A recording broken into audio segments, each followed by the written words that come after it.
जहां एक तरफ इजराइल ने सीरिया के एक पूरे प्रांत पर ही कब्जा कर लिया है, तो वहीं दूसरी तरफ सीरिया में क्या प्लान है नेतन्याहू का।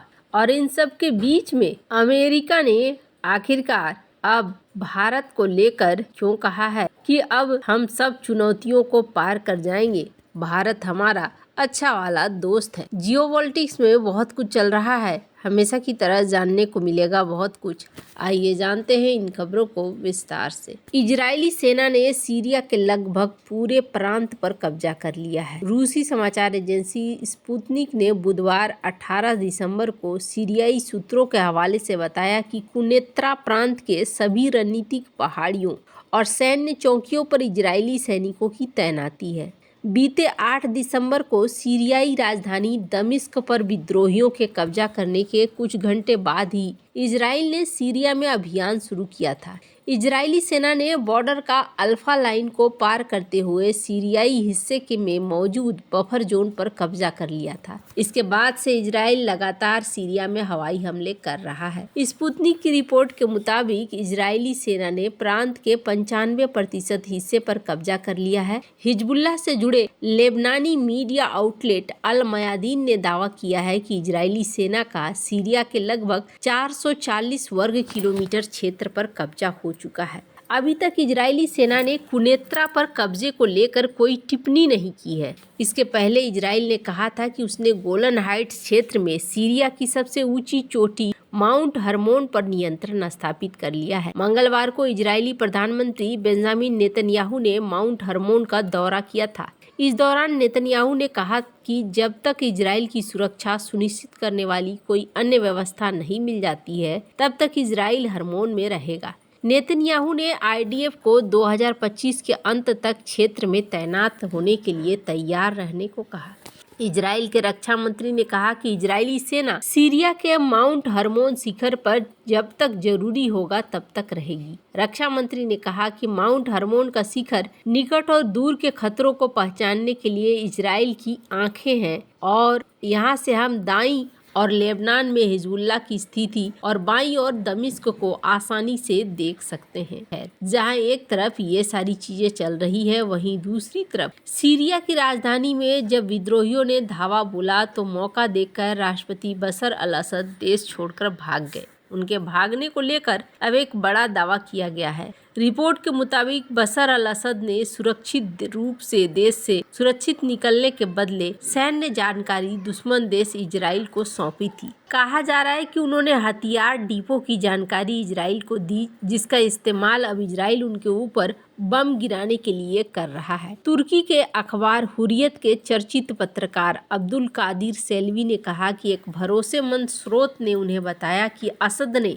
हथियार डिपो, मिसाइल सिस्टम, लड़ाकू विमानों के स्थान की जानकारी इजराइल को सौंपी थी ताकि उड़ान के दौरान इजराइल उन पर हमला न करे। असद की सरकार के पतन के तुरंत बाद इजराइल ने सीरियाई सैन्य ठिकानों पर हवाई हमले शुरू कर दिए। सेल्वी ने इससे निष्कर्ष निकाला कि इस रिपोर्ट के सच होने की संभावना भी है। सेल्वी ने कहा कि असद के भागने में इजराइल की भूमिका से जुड़े और भी कई पहलू हैं, लेकिन उन्होंने इससे जुड़ी डिटेल नहीं दी। सीरिया में विद्रोही सेनाओं ने नवंबर के अंत में विद्रोह शुरू कर दिया और कुछ ही दिनों में दमिश्क पर कब्जा कर लिया। असद गुपचुप तरीके से रूस भाग गए हैं, जहां राष्ट्रपति पुतिन ने उन्हें शरण दी है। तब से इजराइल कई बार उन ठिकानों पर हमला कर चुका है जिसे हथियार डिपो माना जाता है। इजराइल का कहना है कि ये हमले इसलिए किए जा रहे हैं ताकि हथियार चरमपंथियों के हाथों में न पड़ जाएं। ब्रिटेन स्थित Syrian observatory for human rights ने हाल ही में बताया है कि इजराइल ने उत्तरी सीरिया के टार्टस में एक हथियार अड्डे को निशाना बनाया। विस्फोट का वीडियो सामने आया जिसमें आग और धुएं के बादल दिखाई दिए। ये विस्फोट इतना तेज था कि इसके जरिए भूकंपीय सेंसरों में 3.0 तीव्रता का भूकंप भी देखने को मिला है। इजराइल यहाँ पर बहुत ही एग्रेसिव मोड में दिख रहा है और कहीं न कहीं इसके पीछे कारण है अमेरिका का सर पे हाथ होना। खैर, जहां एक तरफ ये सब कुछ चल रहा है, वहीं दूसरी तरफ हाल के दिनों में भारत और यूएस के संबंध कितनी बुरी तरीके से बिगड़े हैं, ये किसी से छिपा हुआ नहीं है। जिस तरीके से पन्नू का मामला आया, निज्जर का मामला आया, इसने भारत और यूएस के संबंधों को बिगाड़ने का ही काम किया है।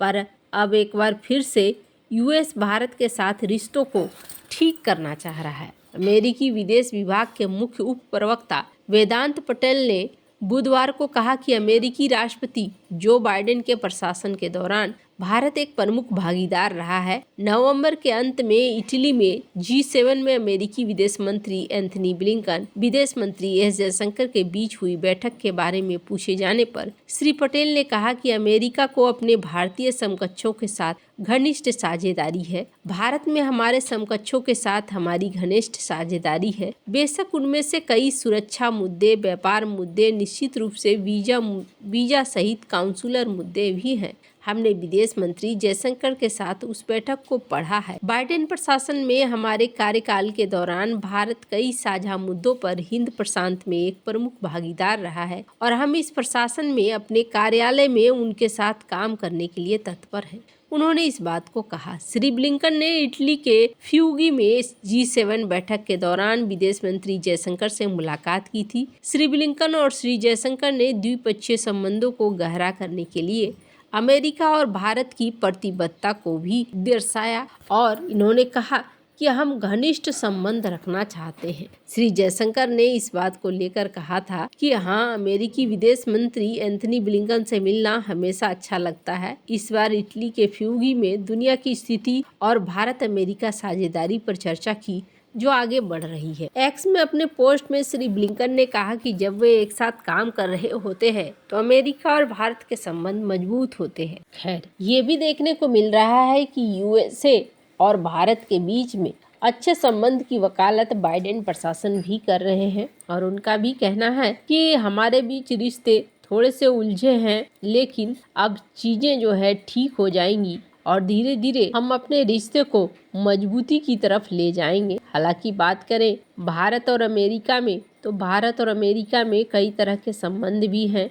यहाँ देख सकते हैं स्पेस को लेकर भी दोनों देशों के बीच में कोऑपरेशन बढ़ा है। अमेरिकी राष्ट्रपति बाइडेन ने ये कहा है कि वो भारत और अमेरिका संबंधों को बहुत मजबूत स्थिति में छोड़ रहे हैं। विश्वास व्यक्त किया है कि आने वाले राष्ट्रपति चुनाव डोनाल्ड ट्रंप के प्रशासन के दौरान भी इसी तरह के द्विदलीय संबंध बनाए रखे जाएंगे। कर्ट कैंपबेल उप विदेश मंत्री ने मंगलवार को एक कॉन्फ्रेंस कॉल के दौरान कहा कि अमेरिकी प्रशासन भारत अमेरिका संबंधों को लेकर महत्वाकांक्षी है और बाइडेन प्रशासन के अंतिम कुछ हफ्तों में उच्च स्तर की भागीदारी की उम्मीद करता है। कैंपबेल इसरो के अंतरिक्ष यात्रियों से मिलने ह्यूस्टन गए थे, जो अंतर्राष्ट्रीय अंतरिक्ष स्टेशन के लिए एक संयुक्त मिशन को लागू करने के लिए नासा के जॉन स्पेस सेंटर में हैं।